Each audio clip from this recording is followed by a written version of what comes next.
What's poppin', people? It's Dante, going for my morning walk here in the Garden of Eden. Welcome to paradise. Paradise is within. Although, I think, you know, if you consider it's a walled garden, you know, the walls around it, I want to craft a freaking hedge. I don't even want to see the fence. It would be cool if there was a hedge around here and make it a true walled garden. But yeah, you can create a walled garden, like a fortress in your brain and your mind and your body. It's like when you have muscles, you have a strong core, right? You have strong core muscles, strong spine, strong foundation, strong legs, strong feet, right? Wearing the Vivo barefoot shoes to work here. All weather Primus Light 4. Good stuff. Yeah, you can create your own walled garden. You know, my body is a fortress and my mind is a garden. You know, it's fun to think this way because the modern world weighs you down. Like the guy on the bus I chat with every day has to haul tons of things each day. He's just like a mover. So he like goes into dorms in the college, universities, whatever, and he hauls out all of their bed frames and their desks and all of their heavy objects like the refrigerators and things each day, taking them down steps and loading them up and disposing of them. And every day he's lifting, and in the morning when I talk to him, it's like Friday, it's the end of the week, and he's like, damn man, like my back took a toll on me this week. And you know, we started to chat about it, and you know, he's always complaining that he has to kind of like lift with some skinny guy. You know, it's a big fat dude, but you know, he's got a lot of body weight on him, so he can maybe be the anchor to hold up the sort of things. But actually, I think it's not necessarily a matter of your physical size being the determining factor of your strength, but actually the sort of hardened core, the foundation of your physical body that supports your posterior chain and your spine. And if you are carrying excess body fat, then your fortress perhaps has a few cracks.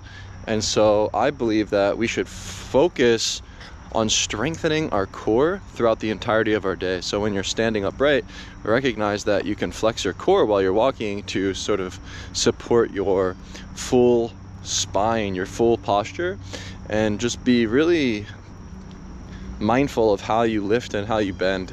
I think ultimately our physical bodies are so important to prioritize, because then everything else falls into place.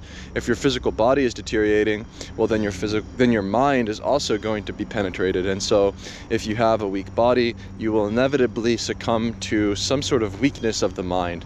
And so I find that this priority of the body is a way for you to fortify your entire soul. You know, if you consider the soul the combination of both mind and body, well, then maybe it's most wise for us to start becoming the strongest version of ourselves.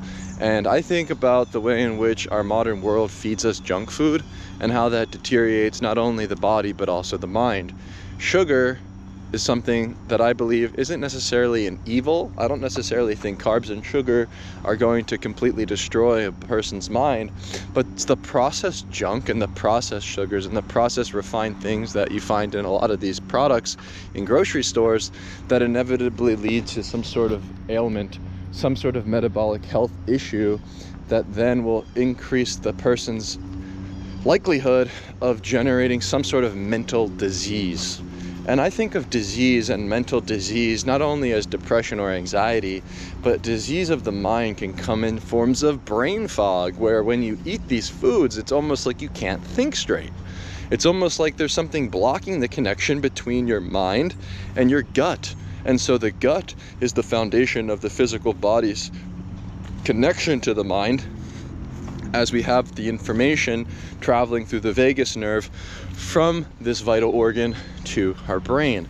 And so I find through fasting throughout the day, it gives me a clear connection between my mind and my body. And I really encourage you to think more about fasting as a way for you to not only enter a state of autophagy, burning fat, gaining muscle through weight training, but as a way for you to strengthen and fortify your mind and create a walled garden, create your own paradise here on earth through having this clear connection between your mind and body that has you making sound judgments and decisions, that has you physically strong and capable. And so that way, when you go out into the world, nothing can break your spirit or your love for life. When you're full of vitality, when you're full of mental clarity, everything that comes your way is almost like somebody trying to throw a little stone at you, and it bounces off that fortress and just falls to the ground. And so we want to make sure that our walled garden is fortified with a hedge on all corners, that we have lush grass growing beneath our feet, and that our trees are tall, and that we prune all of the dead parts so that the new parts can grow and touch the sun. And so yeah, I think the connection between mind and body, specifically the gut, and the way in which our core are the foundations for physical vitality, for mental clarity, are worth paying attention to.